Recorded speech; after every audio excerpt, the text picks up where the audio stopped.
Oh boy. Well, hi all the boys and girls out there in TV land. This is the first episode of what I like to call Director's Spotlight. This is a show that I'm going to be doing on my YouTube channel here, where I give a little insight into the career of any particular filmmaker as visual aids using the DVDs that I have. And today we are doing one of my personal favorite filmmakers, Chilean director Alejandro Jodorowski. Jodorowski was an interesting figure. He was born in Chile. He was born in Chile, yet he grew up in France. And he has actually made a living writing pantomimes for the famous Marcel Marceau, which becomes very prominent in the first bit of film that he did, which is a short film, which at the moment, to my knowledge, is only available on the wonderful Films of Alejandro Jodorowski box set put out by Anchor Bay. I do believe it's still in print. The film is called La Cravate. I don't know the translation of it offhand, but La Cravate is about a man who sells heads. If you're not particularly fond with your head and your face and all that, why, you can go to the gentleman in this film and you can exchange it. You can exchange it for a new one. This short film was made in 1957, and right off the bat you can already see his tendencies towards surrealism, as this is incredibly surreal.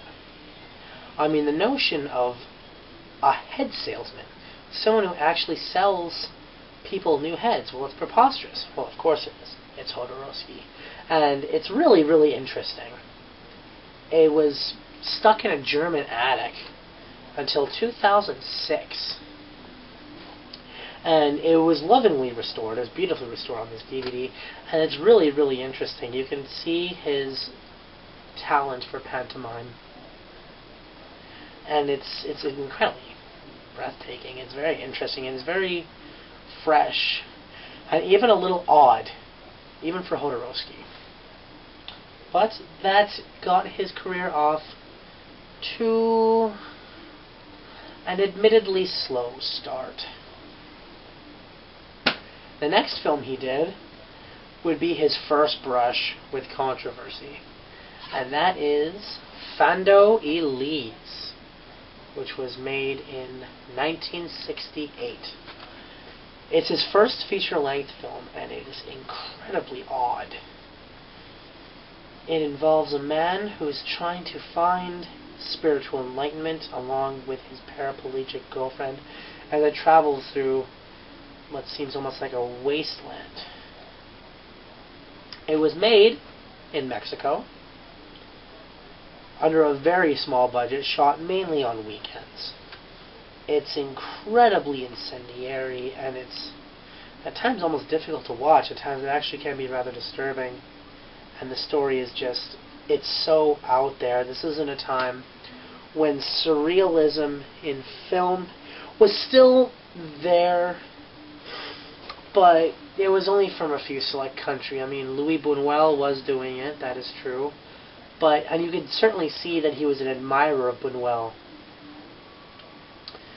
Just with everything put together, everything was just so odd, but it works so wonderfully. It's a gritty movie, it's a harsh movie, but it's also a very good movie.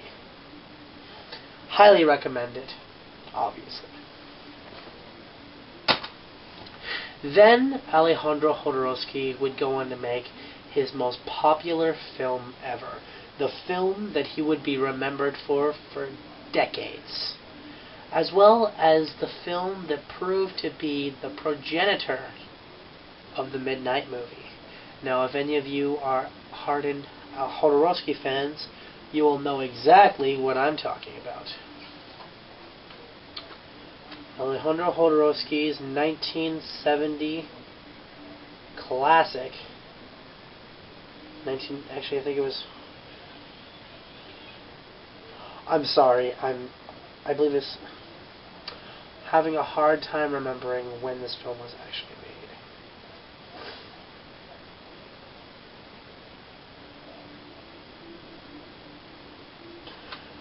let's call it, I think it was actually something like 1975 or something like that, or maybe earlier.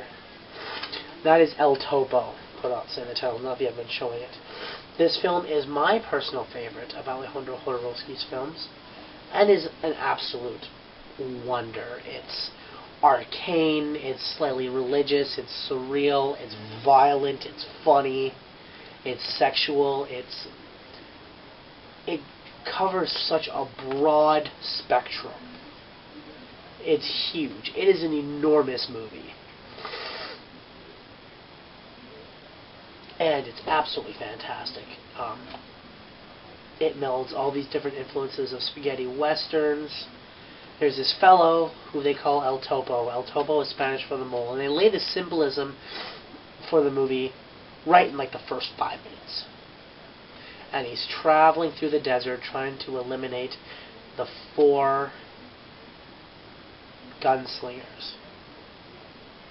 And when he defeats them, he will find enlightenment. Each of them represent a different religion. And in some ways it's more subtle than others. But absolutely fantastic movie.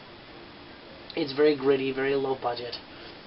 But absolutely a must-see. And like I said, it was the beginning of the midnight movie. It was the first movie that was mass-marketed at midnight. Played at the Elgin Theatre for something like 8 months. And the director himself even said, "I demand the audience to be stoned." And it's a trip, let me tell you. El Topo, cannot recommend it enough.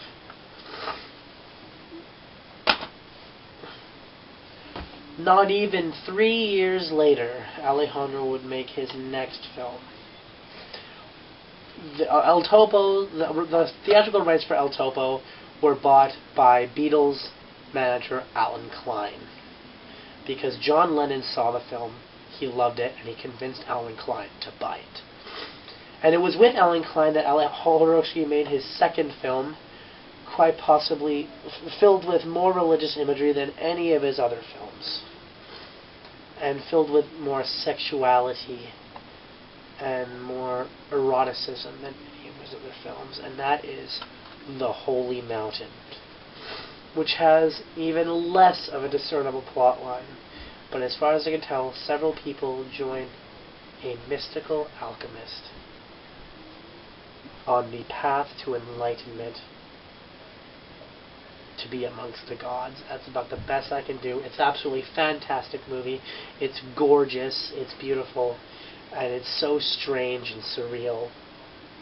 It goes perfectly with his other films. After The Holy Mountain, he made one film which I have very little information on, as many people do. It wasn't very well received. Of course, before this, he had at one point been attached to the film adaptation of Dune, which he ended up getting dropped on and ended up being David Lynch, another one of my favorite directors, to be chronicled in an episode later.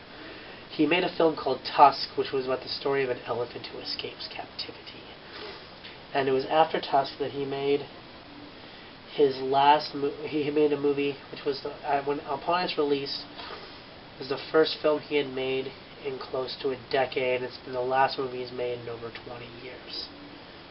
And that is Santa Sangre.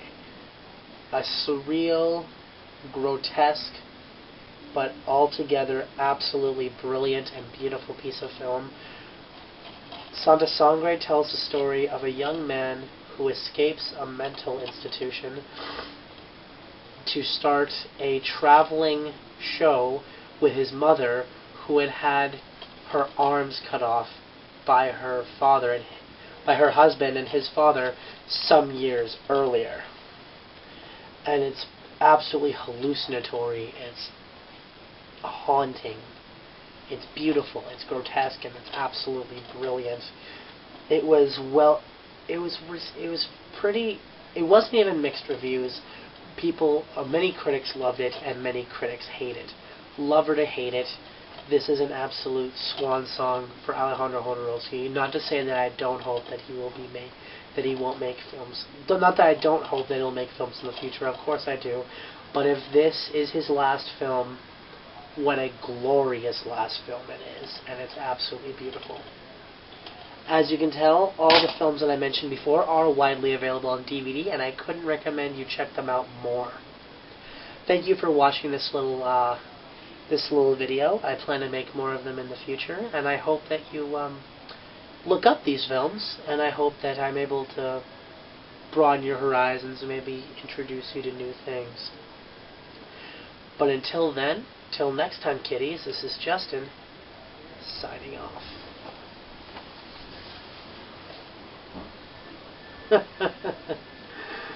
Okay.